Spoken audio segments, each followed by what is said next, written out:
ദൈവവചന ചിന്തകൾ കേൾക്കുന്ന എല്ലാ മാന്യ ശ്രോതാക്കൾക്കും ഒരിക്കൽ കൂടെ ക്രിസ്തീയ വന്ദനം അറിയിക്കുകയാണ്.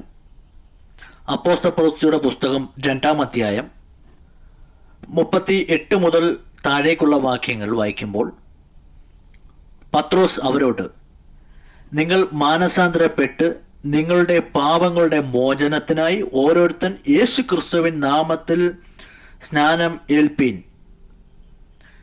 എന്നാൽ പരിശുദ്ധാത്മാവ് എന്ന ദാനം ലഭിക്കും. അതുപോലെ 2:41 വാക്യം, അവൻ്റെ വാക്ക് കൈക്കൊണ്ടവർ സ്നാനം ഏറ്റു. അന്ന് 3000-ഓളം പേർ അവരോട് ചേർന്നു എന്നും രേഖപ്പെടുത്തിയിരിക്കുന്നു. യെരുശലേമിൽ ശിഷ്യന്മാർ വളരെ ശക്തമായി അറിയിച്ച മറ്റൊരു സന്ദേശം, ഒരു മനുഷ്യന്റെ നിത്യരക്ഷയ്ക്കും ജലസ്നാനം വളരെ വളരെ പ്രധാനപ്പെട്ട ഒരു ഘടകമാണെന്നും, യേശു കർത്താവിനെ കൊന്നൊടുക്കിയ യെരുശലേമിൻ്റെ തെരുവീഥിയിൽ പത്രോസ് നിന്നുകൊണ്ട് നിത്യ രക്ഷയെക്കുറിച്ച് വളരെ ശക്തമായി പ്രസംഗിക്കുകയും സന്ദേശം കേട്ട നിരവധി ആളുകൾ പത്രോസിൻ്റെ സമീപത്തേക്ക് കടന്നു വന്നു. രക്ഷ പ്രാപിപ്പാൻ എന്തു ചെയ്യണമെന്ന് ചോദിച്ചപ്പോൾ അവരോട് പത്രോസ് ഓർമ്മപ്പെടുത്തി പറഞ്ഞുകൊണ്ട്, നിങ്ങളുടെ രക്ഷയ്ക്കു വേണ്ടി നിങ്ങൾ ഓരോരുത്തരും പോയി സ്നാനം ഏൽക്കണം എന്നുള്ള പ്രസ്താവനയാണ് കാണുവാൻ സാധിക്കുന്നത്. മത്തായി സുവിശേഷം 28-ാം അധ്യായം 18 മുതൽ താഴേക്കുള്ള വാക്യങ്ങൾ വായിക്കുമ്പോൾ, പുനരുദ്ധാനം പ്രാപിച്ച കർത്താവായ യേശു ക്രിസ്തു ഓർമ്മപ്പെടുത്തുകയാണ്. യേശു അടുത്തു ചെന്ന്, സ്വർഗത്തിലും ഭൂമിയിലും സകല അധികാരവും എനിക്ക് നൽകപ്പെട്ടിരിക്കുന്നു. ആകയാൽ നിങ്ങൾ പുറപ്പെട്ട് പിതാവിൻ്റെയും പുത്രൻ്റെയും പരിശുദ്ധാത്മാവിൻ്റെയും നാമത്തിൽ സ്നാനം കഴിപ്പിച്ചും ഞാൻ നിങ്ങളോട് കൽപ്പിച്ചതൊക്കെയും പ്രമാണിപ്പാൻ തക്കവണ്ണം ഉപദേശിച്ചും കൊണ്ട് സകല ജാതികളെയും ശിഷ്യന്മാരാകുവാൻ ഞാനോ ലോകാവസാനത്തോളം എല്ലാ നാളും നിങ്ങളോടുകൂടെ ഉണ്ട് എന്ന് അരുളി ചെയ്യുന്നു.